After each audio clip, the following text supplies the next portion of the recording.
Bhutanese Prime Minister Tshering Tobgay and his spouse Toshi Dama have reached the Ram Janmabhoomi temple in Ayodhya, where they have been accorded a grand welcome. He will now proceed to visit Hanumangadi in Ayodhya, and he would be called on by the External Affairs Minister Dr. S. Jaishankar, when he reaches the national capital, and the 3-day official visit will conclude on September 6. Joining me on the telecast is Arzu Seth. Arzu, take us through the details that are coming in terms of Bhutan's Prime Minister's visit to India.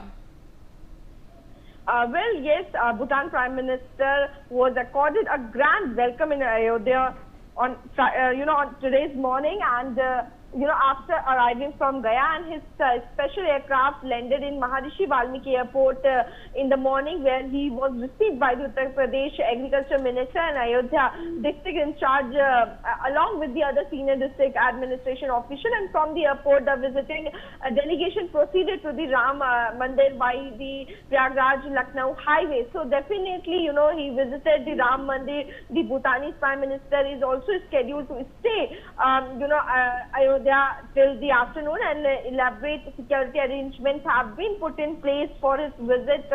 He is also accompanied by his spouse and the chief abbot of Bhutan.